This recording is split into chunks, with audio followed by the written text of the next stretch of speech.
Just before lunch on a quiet spring morning, the peace of Mount Horeb, Wisconsin, was shattered.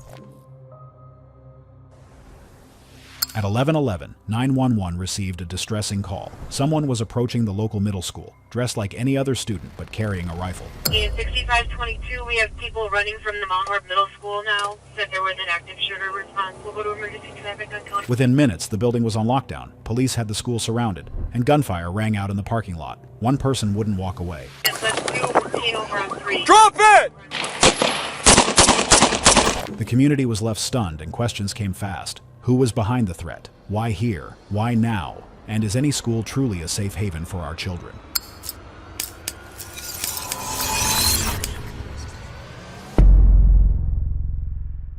May 1st, 2024 was a normal day at Mount Horeb Middle School. The 8th graders finished their first round of classes around 11 o'clock and were gathering in the cafeteria to have lunch. The large window and glass doors to the lunchroom offered a scenic view of the campus. But on this particular day, something else came into view. First, there was a bang on the cafeteria door. It caught the attention of a few students, who looked up to see a young man standing at the entrance before going back to eating their food. Mount Horeb had a strict policy that, in order to gain access to the school, the visitor had to press a button on a call box outside and state their business before someone in the office would buzz them in. So no one bothered to get up and let him in. That's when the young man decided to get their attention another way and strolled over to the cafeteria window.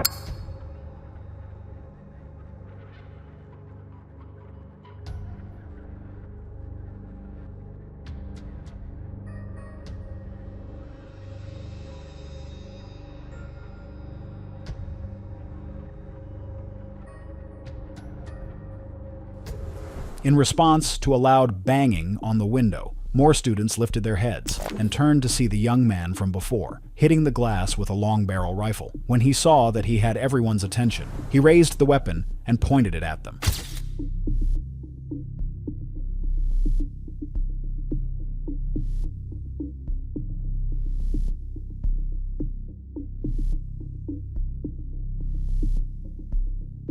Within seconds, the cafeteria was empty as students fled for their lives. Some took cover in bathroom stalls, and others hid inside classrooms. Teachers who were in the cafeteria directed students to run as fast as they could to the children's community school nearby. A group of terrified students exited through the band room and sprinted across campus as fast as they could, all the while hearing gunshots going off behind them. The worst part was that the school resource officer, Officer Rosemeyer, was nowhere to be found. He'd made a quick run to the police department to print out some paperwork, but as he was returning to campus around 11:15, he saw a group of about 30 students sprinting across the field and away from the school. He noticed that these kids were not smiling, they were not laughing, they were crying and screaming in terror. And that's when he received the radio transmission. There was an active shooter on campus by the tennis court. He sped through the campus in his cruiser until he found the gunman trying to gain access to the building through a side door.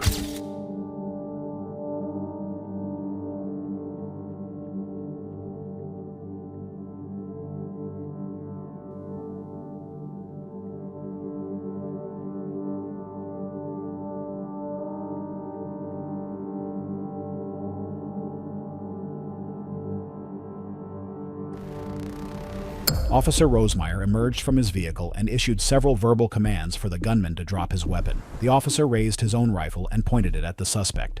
But instead of surrendering, he did something unexpected. He began marching directly towards the officer. That's when Officer Rosemeyer made a horrifying realization. He'd seen the shooter's face before. It was 14-year-old Damian Hagland, an 8th grader who attended the school. Startled by the oncoming threat, but not wanting to shoot the kid, the officer retreated behind his patrol car. But Damian followed him.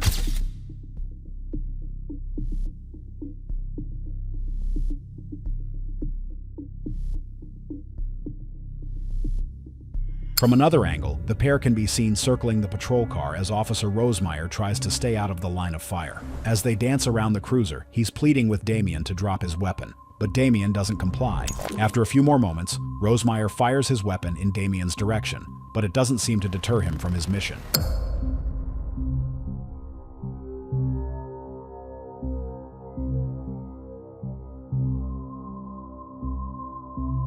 Meanwhile, two more officers, Officers Stoddard and Stevens, arrived on the scene. Officer Stoddard arrived first and parked his cruiser a safe 40 yards away before engaging with the suspect. Let's go to emergency traffic, which we've moving on now here for a second. Let's do routine over on 3. Drop it! A moment later, Officer Stoddard could hear Officer Rosemeyer fire his weapon at Damien and followed with several shots of his own. Drop it!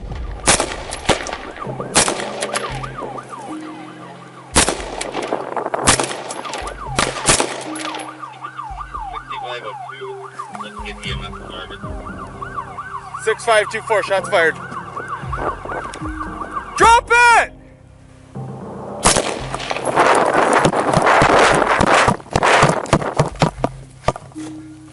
Six 524, shots fired. Shots fired. Drop the rifle! Damien falls to the ground, having been struck in the back by Officer Stoddard. However, he soon stands back up and continues advancing towards Officer Rosemeyer. This is when Officer Stevens arrives on the scene.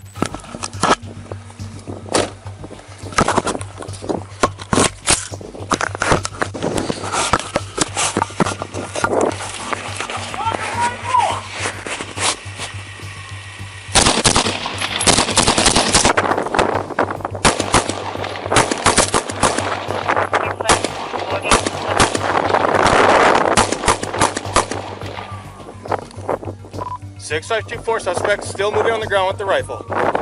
Male, green jacket, brown pants. He's laying on the ground on East Garfield Street in front of the middle school. Despite sustaining several wounds from Officer Steven, Damien continued to move around on the ground and manipulate his weapon. He managed to lift his rifle and aim it towards Officer Rosemeyer again, forcing the officer to fire 2 more shots at him until he stopped moving. Subject still moving.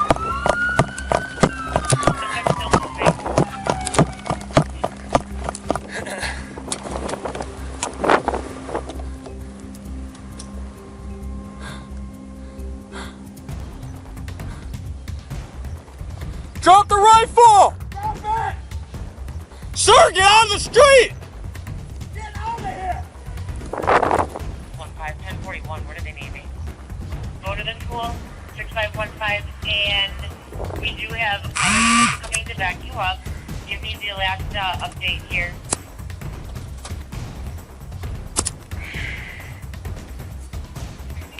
Subject down with a GSW copy, and no other units injured. Is that correct? No, don't, you're gonna go! I want crossfire! 6502, we're going to be moving up. We do have a field. Making entry into the school building? Negative. We have a subject down. Not moving at this time. Copy. Subject no longer moving. 6515-23. That it? Yep.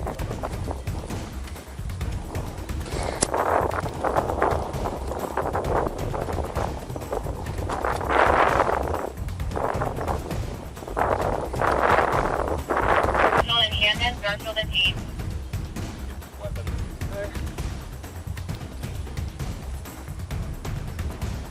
6524, rifles removed from suspect. You said rifle recovered with the suspect?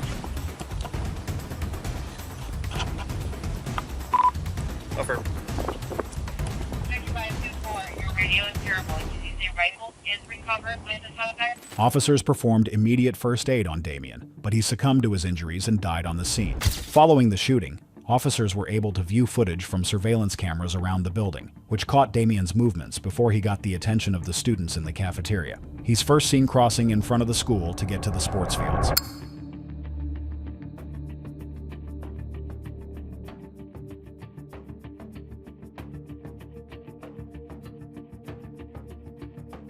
He made his way to the baseball field and attempted to light a fire by setting off a firework, likely in an attempt to trigger an evacuation and get everyone outside.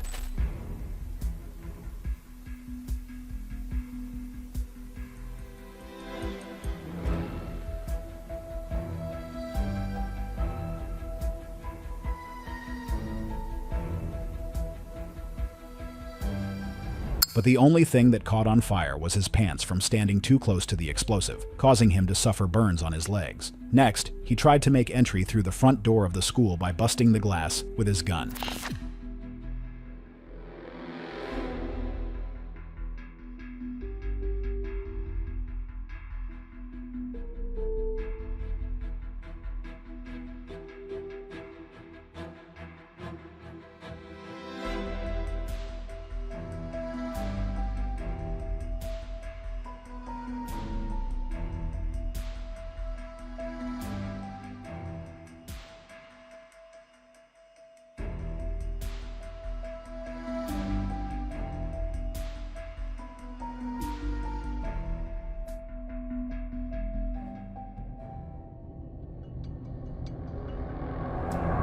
But that didn't work either, so he made his way to a side door and attempted to gain entry there, but was again unsuccessful. That's when he was intercepted by Resource Officer Rosemeyer. After Damien's death was confirmed, detectives arrived and began collecting evidence.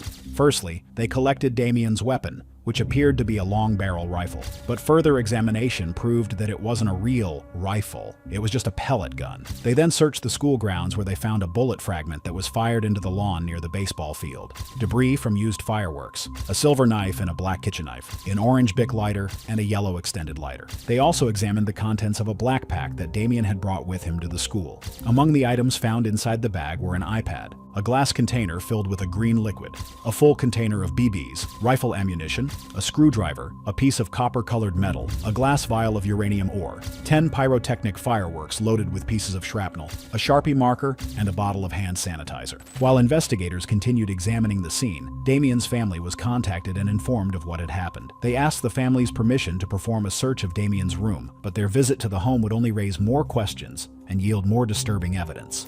A few hours later, around 4:40, police were gathered at the home, where they couldn't help but notice a Kia sitting in the front yard next to a spilled plant pot and a damaged garage wall. The car belonged to Damien's grandfather. Inside the car on the passenger side, they found a black duffel bag belonging to Damien. They cut the bag open and found a jerry can, a small propane tank, 2 knives, a hammer, a glass jar, a square container, and a Nerf gun. On the passenger seat of the car, they recovered a glass jar with a tissue stuffed in the nozzle. They recovered a similar glass jar from the ground and determined that they were Molotov cocktails. The presence of the bag and other items indicated that Damien must have been the last person inside the car. Detectives pieced together that he must have attempted to drive to the school, but failed to even get onto the street. So he ditched that plan and decided to walk. The black duffel bag was likely left behind because it was too bulky to take on the journey. After sorting things out outside, they moved on to a search of his room. Damien must have anticipated their arrival because as soon as they opened the door, there was a message waiting for them, written on the wall in black marker. The message read, "Hi cops, to the officers that had to shoot me. I'm sorry, it's not your fault. Don't forget that." He also left a handwritten note for his mother. "Dear Mom, this is not your fault. Live your life. DH." The letter also asked her to donate all of his stuff. But what was most disturbing was what detectives found written inside a composition notebook. Notes containing the date Damien was going to enact his plan and exactly how he would do it, written out in steps. He'd successfully executed the first step, convincing his mom that he was sick so he could stay home from school. But the remaining steps 2 through 7, stealing his grandfather's car, getting into the school and burning the library, shooting all the popular kids in the lunchroom, escaping, and being shot by police inside the school, all failed. But the search of Damien's room didn't provide any answers to the burning question everyone wanted to know. Why? Why would a 14-year-old commit such an egregious crime that he knew would result in his own death? Since Damien could no longer speak for himself, detectives went and spoke to several staff members and friends from school. Most of Damien's teachers attested to him being very smart, with one teacher describing him as quirky, but they all agreed that he exhibited a healthy social life and performed well in class. He wasn't someone that they'd expect this from. As for Damien's friends, they had mixed accounts of Damien's life. Most of his friends agreed that Damien was a jokester with a dark sense of humor, but there was an even darker side to him that not many knew about. One friend stated that he would joke about kidnapping girls at the school and would talk a lot about school shooters. He also advised that Damien had warned him the day before not to come to school that day, but said that it was because he was going to pull the fire alarm. He added that Damien had been bullied the previous year, but hadn't had any problems with bullies during the current school year. And while he had recently been rejected by a girl he liked, he hadn't noticed any changes in Damien prior to the shooting. But another friend had a completely different account. He claimed that classmates called Damien a weirdo and a F-word because he watched anime. He also advised that Damien had stopped showing any emotion recently and that he was posting weird things online. Damien had reportedly sent him a Snapchat with text in Finnish that loosely translated to, "My dad is a war criminal." He'd also recently created a website where he rambled about explicit and lewd topics, his fantasies of killing people, having severe depression, and even claiming that he had schizophrenia. In the end, it was concluded that Damien simply had a fascination with school shooters and the thought of killing. Though it's unclear when and how this fascination started, it was compounded by poor mental health and mistreatment by his peers. Whether or not the incident was preventable is hard to say, but it does serve as a reminder to treat others kindly and pay attention to the signs, because you never know what's really going on inside someone else's head.